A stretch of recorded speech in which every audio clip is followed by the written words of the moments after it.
What's going on, everybody? Welcome back. We are going to be talking about the update that dropped today. A bunch of good news dropped with this, some stuff we already knew about. Baylan Skoll has returned. Hunter Mercenary is now farmable for Bad Batch. Crosshair is now available in Cantina or in Chromium packs and shipments. And we finally have CX2 in the game. We're going to break all that down along with a nice little touch-up to Lord Vader. We're going to talk about some other quick bug fixes as well, and some information about the Nightfall era battle that you may want to keep an eye on for, especially since we get a new era battle starting again tomorrow. We're going to break that all down in today's video, so if you all enjoyed this video, found it helpful or informative, make sure to hit that like button, subscribe to the channel. Let's dive into it. So let's start from the top. CX2 is now available in game. He has finally dropped, and with that, there's also a nice little touch up to the Nightfall era battle where CX2 is now available inside the era battles. So if you're like me and you have Apo at 7 stars, didn't really need to worry too much about tiers 1 and 2, but now you get a nice little incentive to really focus on those tiers 2. It's going to get you a nice head start for farming up shards for CX2 in the future. But also, one other thing I did want to bring up with this is that I mentioned in my video this morning that we were able to get a reset of Nightfall at Daily Reset, and CG has come out and confirmed that it was a bug, it was not intentional, but this bug will be present for 2 more runs. Now, what I think this means is that after CX2 and Disguised Clone Troopers era battles, they will finally be fixed, but I can't be sure. Maybe it just means the next round. I don't know. Either way, make sure you are using this to your advantage. You get these era battles done as soon as they drop. It is dropping at around 2 p.m. Eastern, my time tomorrow.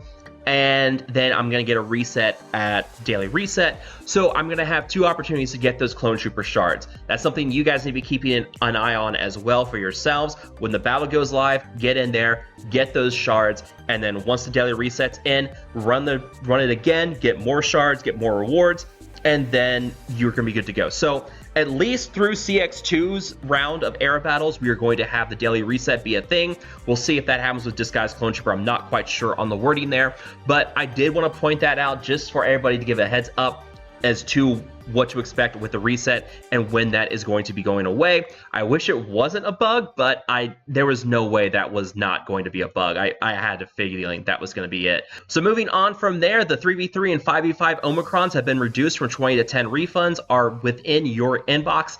I don't have any of those personally. There's a couple of them, like for Afra and her droids, there's some 5v5 and 3v3. I believe Tuskens as well have some 5v5 and 3v3 Omicrons. So if you did have those, you get refunds. The price has been reduced to 10. CX2, the upcoming Clone Trooper, and also has a 3v3 Grand Arena Omicron. So that's going to be cheaper. So for those of you who did get your Omicrons back, well, you're probably going to be using them on Jocasta Nu when you unlock her through Conquest, because that looks like it's going to be a pretty good team. Also, Crosshair Scarred is now available in Chromium packs and shipments. That's just the normal cadence of farming.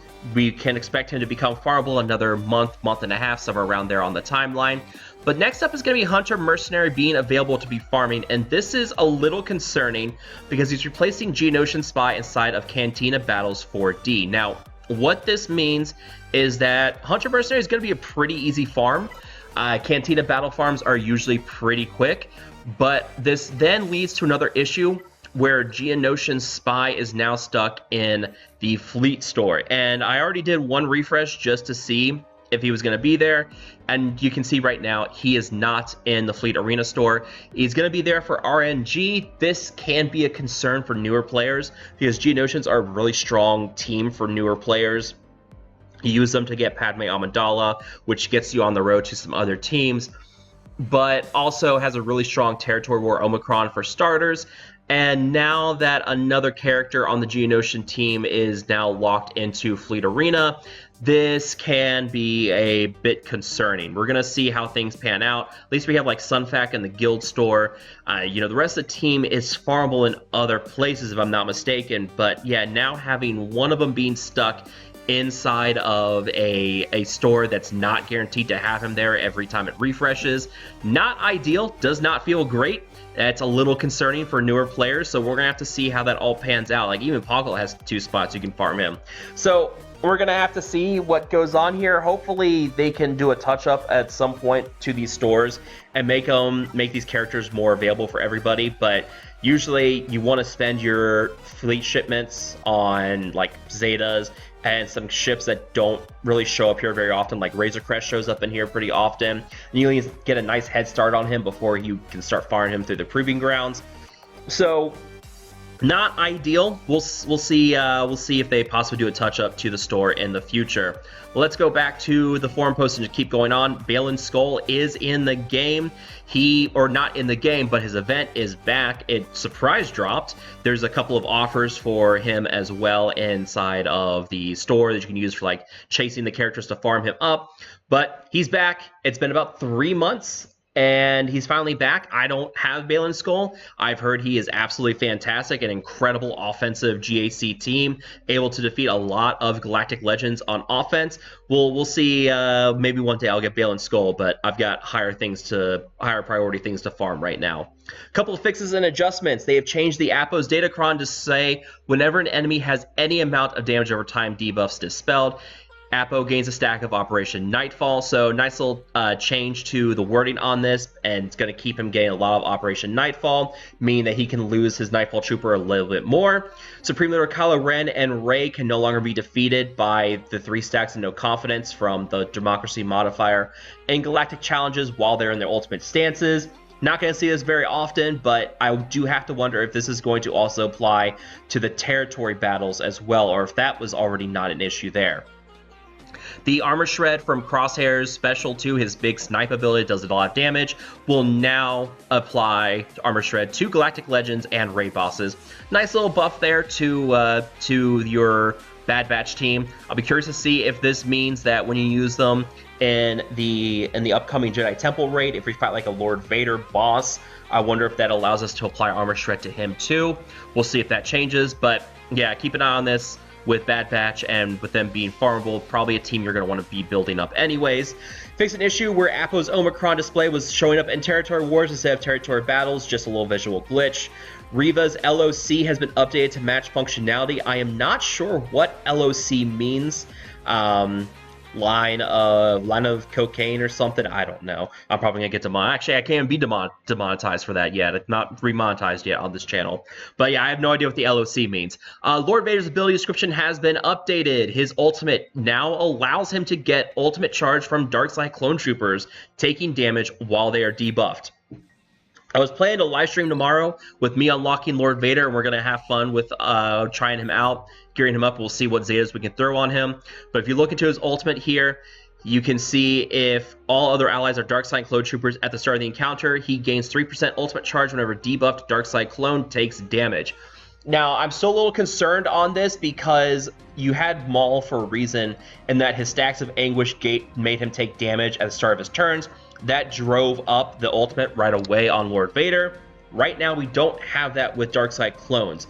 So that's still one of the big issues we need to see with the rest of the clones, is what will allow them to drive up the ultimate charge on Lord Vader. Maybe something as simple as they take like a small amount of damage each turn or something. We'll see what happens here, but right now this is the big thing we're still waiting on Vader to see, is how much faster he can build up his ultimate, because without that, it still takes a long time for this to build up. You have to have your team take damage to build up the ultimate charge. It's not a great ultimate building method, so we'll have to see if Disguised Clone Trooper Scorch will finally give that to him. Nothing else inside of his abilities to note anything with Darkside Clone Troopers. You have the Empire allies already, which is what all of your Darkside clones are.